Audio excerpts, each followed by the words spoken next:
Did you know about Sumer? It flourished in the southern part of Mesopotamia around 4500 BC. The rise of urban centers by 3200 BC allowed the Sumerians to develop cuneiform. This was an early form of writing initially created for accounting purposes. This script was inscribed on clay tablets with a stylus, and was later used for recording laws, treaties, poetry, and myths. This civilization consisted of a network of independent city-states such as Ur, Uruk, Lagash, and more. These cities were among the first to practice intensive year-round agriculture along the fertile but rather unpredictable Tigris and Euphrates rivers. The Sumerians were also noted for constructing ziggurats. These were massive terrace structures that served as temple complexes, the most famous of these being the ziggurat of Ur. Just like the ancient Egyptians, the Sumerians were polytheistic, worshipping more than 3,000 Mesopotamian gods and goddesses. The Sumerian civilization thrived until 2334 BC, when Sargon of Akkad united the Sumerian city-states under his empire. The Akkadian Empire was the world's first empire, whereby a group of states, countries, or people were ruled over by a single monarch or an oligarchical state.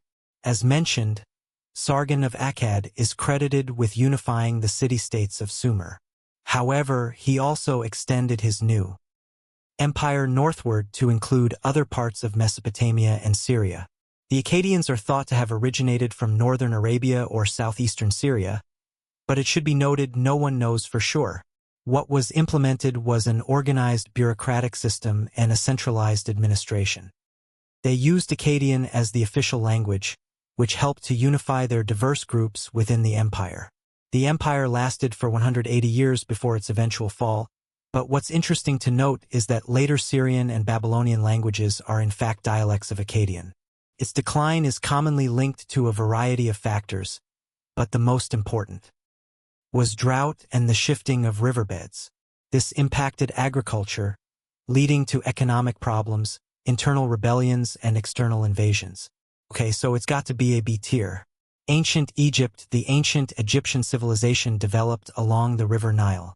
Unlike the Tigris and Euphrates rivers of Mesopotamia, the Nile's annual inundation was relatively reliable, and the floodplain and delta were very fertile. The calmness of the river also facilitated excellent trade and transportation networks. Egypt was also perfectly located in terms of defense. Crossing a desert to invade someone is rather difficult. Egypt being surrounded by desert meant it was relatively safe from external threats. Egypt was ruled by a pharaoh, who was believed to be a godlike king with absolute authority. The society was stratified with a pharaoh and a nobility at the top, followed by priests, scribes, artisans, and peasants. Religion played a central role in Egyptian life, with elaborate rituals and a complex pantheon of gods and goddesses. Ancient Egypt made significant contributions to art, architecture, mathematics, medicine, and literature, all of which stand as a testament to their advanced engineering and organization skills. Egyptians are best known for their monumental architecture like the pyramids, temples, and obelisks. And let's not forget about the hieroglyphic writing system. The civilization began around 3100 BC with the Palette of Narmer, a stone tablet which depicts its unification. The civilization lasted all the way up until its annexation by the Romans in 30 BC. Because of this, it's absolutely an S tier. Babylon. Babylon began as a small city settlement around 2300 BC. The city's strategic location along the Euphrates allowed it to become a key commercial and political hub in the ancient world. It emerged as a significant city with the rise and rule of Hammurabi. Hammurabi proclaimed one of the first and most complete written legal codes, known as Hammurabi's Code. This set of laws detailed a wide array of topics, from property rights and contracts to duties and criminal punishment. Southern Mesopotamia had no natural defensive barriers, making it vulnerable to attack. After the death of Hammurabi, his empire began to disintegrate rapidly, being invaded by the Amorites, Kassites, Assyrians, and Hittites. Babylon would rise again, though, for a short time, with the title of the Neo-Babylonian Empire, which came during the reign of Nebuchadnezzar II. He is credited with the creation of grand temples and palaces, such as the Hanging Gardens and Ishtar Gate. Babylon's power would not last though, as in 539 BC the might of the Achaemenid Empire arrived. The city of Babylon gradually lost its importance. The city declined so much that it was eventually abandoned. The Achaemenid Empire was massive. It was founded by Cyrus the Great in 550 BC and was the first and largest Persian empire. The most famous military unit of the Achaemenid army was the Immortals, a corps of 10,000 elite infantrymen, so named because their numbers were always maintained. If a soldier was killed or became ill, he was immediately replaced. They served as both royal guards and were used extensively on military campaigns. The Achaemenids were also noted for their system of administration, dividing the vast empire into various provinces called satrapies. Each province, or satrapy, was commanded by the ruler of a governor or satrap. This standardized bureaucratic system allowed them to manage the diverse culture, collect taxes, and implement legal codes in such a vast empire. The empire had many palace complexes that combined various architectural styles, reflecting the empire's diversity. Towards the end of the empire, it experienced several internal revolts, the quality of governance deteriorated and satraps became more corrupt. Alexander the Great began his campaign to conquer the Persians in 334 BC, and they were unable to effectively counter his military prowess. Assyrians. For thousands of years, the Assyrians and Babylonians fought between the rivers Tigris and Euphrates. The Assyrians created an empire that lasted in various forms. The Assyrians are often credited with being the first to use iron in their weapons, but they also developed advanced siege techniques, including the use of battering rams and siege towers. Within their palaces, the Assyrians crafted sculptures and artworks, depicting detailed and often vivid scenes of hunting, battles, and victories. They portrayed themselves as brutal conquerors and eagerly recorded their military accomplishments. They were happy to broadcast this reputation because the more people feared them, the easier it was to win battles. However, their brutal nature wasn't much different than other empires at the time. Like other empires, they built impressive cities with grand palaces, temples, and libraries, the most famous being the Library of Ashurbanipal. Within it, there was a collection of thousands of clay tablets. The Assyrians' constant warfare had overextended their reach and was beginning to drain resources and manpower. The people they ruled over generally despised them. When an invasion by the Medes and a Babylonian rebellion occurred, their pride was tarnished after losing a few battles, and it wasn't long before the empire fell into disarray. Okay, so it's got to be at B tier. The Hittites established their kingdom around 1600 BC, though based in Anatolia or what is now modern-day Turkey. Like the Assyrians, the Hittites are credited with being among the first to use iron in their weapons. Their military prowess was also enhanced by the use of chariots. They were not the first to use chariots, but they made many modifications for warfare. But something that should be noted is the Hittites were also skilled diplomats. One of their most famous achievements in diplomacy is the Treaty of Kadesh with Egypt, and this is often credited as one of the earliest known peace treaties. The decline of the Hittite Empire around 1180 BC is attributed to multiple factors, including internal conflicts, economic difficulties, as well as invasions, most notably from the mysterious Sea Peoples and the Assyrians. C tier. The Indus Valley Civilization. The Indus Valley Civilization, also known as the Harappa Civilization, was one of the world's earliest urban cultures, alongside those of Mesopotamia and ancient Egypt. It flourished in the fertile basins of the Indus River and was renowned for its advanced urban planning and architecture. Cities like Harappa and Mohenjo-Daro featured grid-patterned streets, brick buildings, a centralized water management system, and excellent drainage facilities.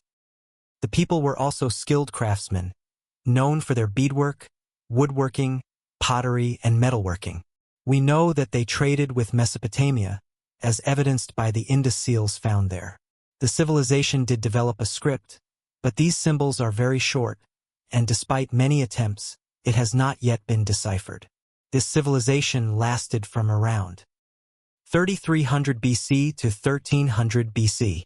The decline and eventual disappearance of the Indus Valley civilization remains a subject of intense debate. A-tier Minoans. The Minoans were an ancient civilization that flourished on the island of Crete during the Aegean Bronze Age.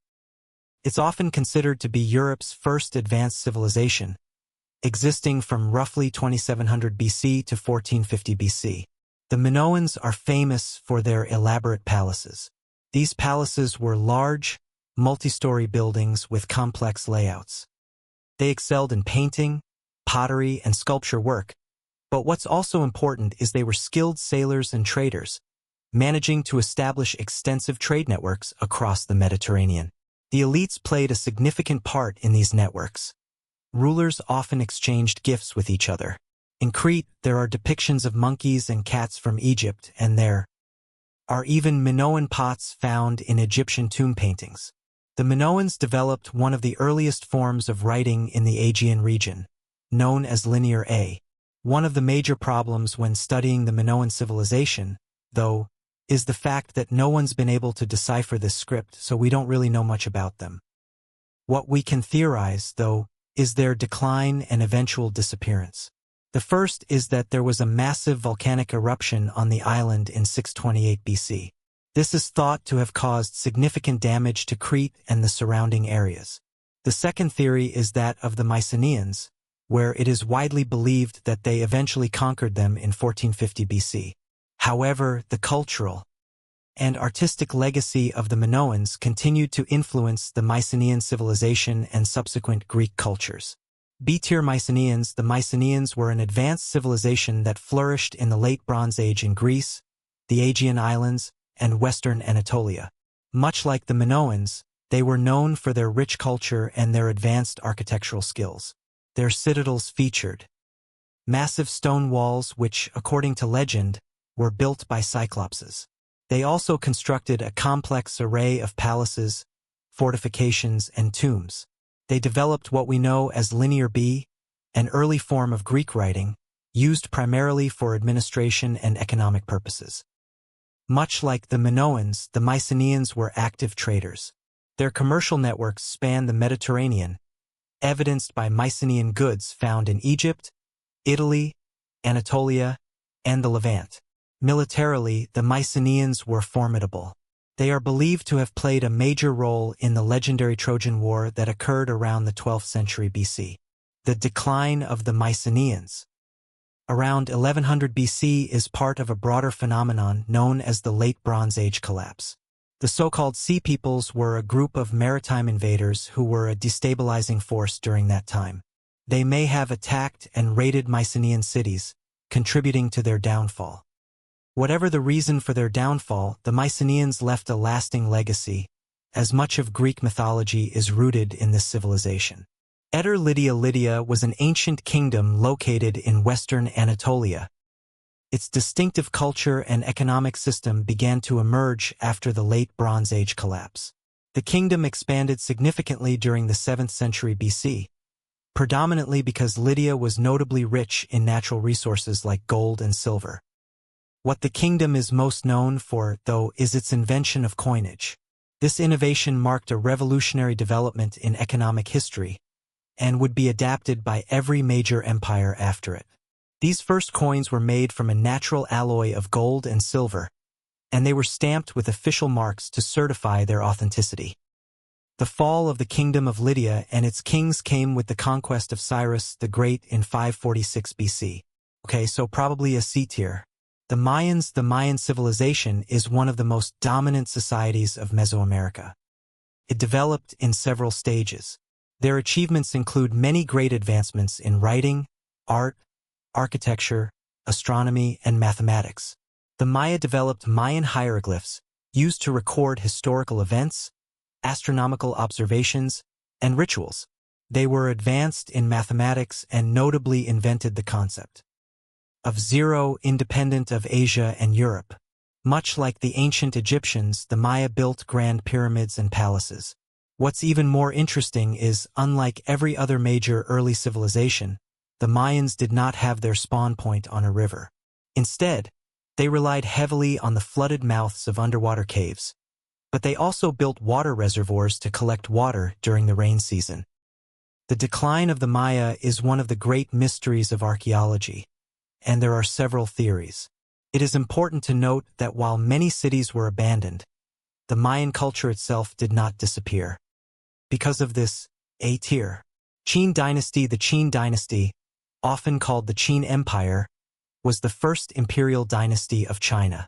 Qin Shi Huang managed to conquer the warring states into a single empire, creating a unified Chinese state with himself as the first emperor. With the unification, they introduced standardized laws, currencies, weights, measurements, as well as the writing system.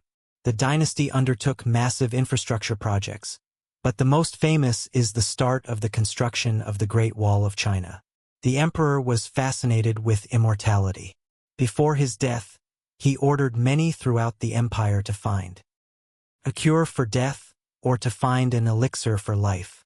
The way he died is unknown, but it's hypothesized he was given mercury.